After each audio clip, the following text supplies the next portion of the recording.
Hello everyone, pagpasensyaan nyo na itong setting ko. Nandito kasi ako sa hospital room ngayon. Baka maiingayan kayo or parang tunog kulob. Yan. So ano yung mga messages?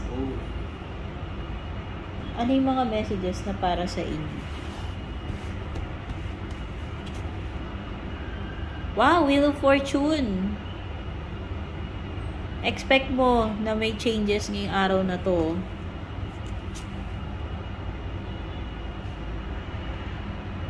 Lalo na kung ikaw ay nag-i-intent ng expansion ng iyong career or business. Expect mo yung mga changes na paparating sa'yo. Career and business.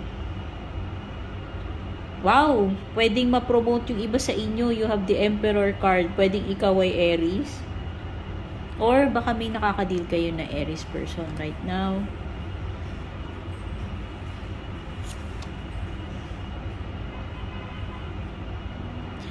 Okay, so hindi lahat makukuha mo dito, no? So pwedeng hindi lahat ng wini-wish mo or hindi lahat ng goals mo makukuha mo, pero meron at meron ka pa ring maa-achieve dito, ano? It's a matter na lang kung gaano ka ka-happy dito sa mga maa-accomplish mo or maa-achieve mo. Pero syempre, 'di ba, hindi naman ibibigay lahat sa atin, ayan, 'di ba? So, meron 3 cups dyan nakatumba.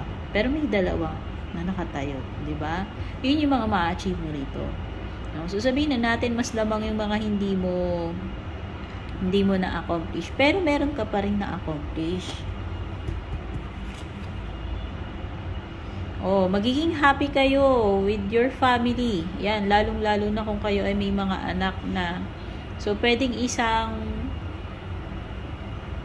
hindi lang ito achievement mo, kundi achievement din ng family mo. And very proud ang family mo sa kung ano yung na-achieve mo ngayon. Yan, whether may pamilya ka ng tao or kahit hindi ka pa married or kahit wala ka pang anak. No? Pwedeng yung mga siblings mo, mga magulang mo.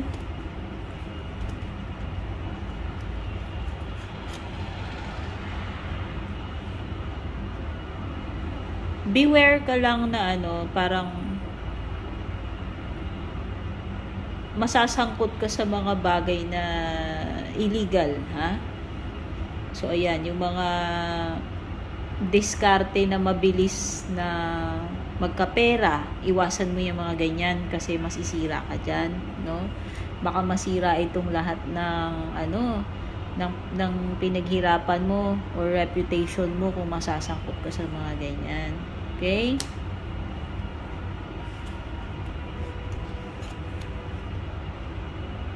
Ten of Pentacles. Ang ganda. So, 2 cards may sasabi dito ng happy family. Stable.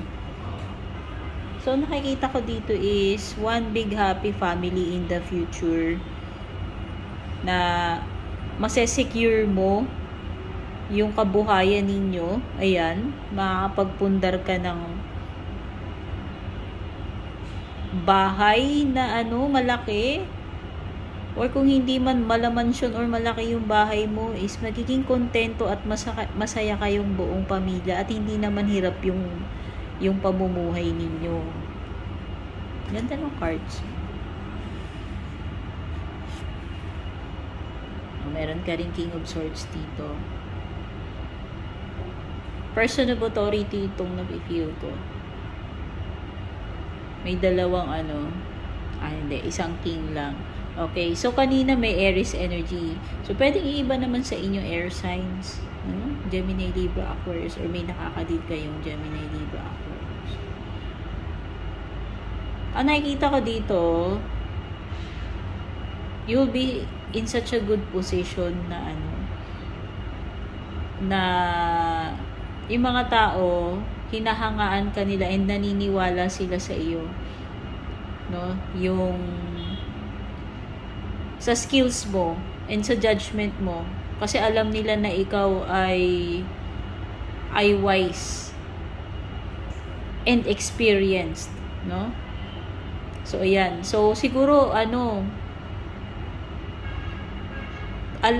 alam nila na ikaw ay magaling magbigay ng payo. Kaya siguro pati yung mga kaibigan mo or colleagues mo, pwedeng madalas humihingi sila sa iyo ng advice. Ayan. Alam nila na ikaw ay experienced. Ayan, experienced and knowledgeable. Kaya siguro marami ang nagsisik ng advice mo.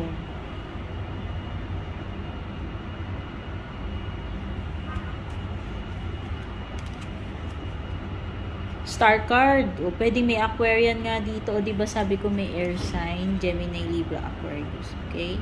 So, pwedeng strong energy ng Aquarius at saka Aries.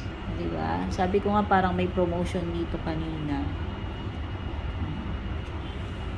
O, yan. Huwag kang sumuko dito sa iyong goals, wishes, and dreams. Kasi balang araw matutupad yan. Bakit ko nasabi?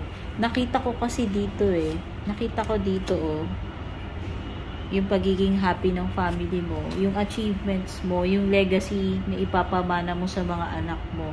So nakikita ko, alagaan mo tong etong dreams mo, kasi kung ano man etong mga wini-wish mo sa ngayon, possible na matupad yan in the future.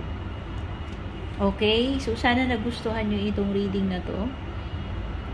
Take care and God bless.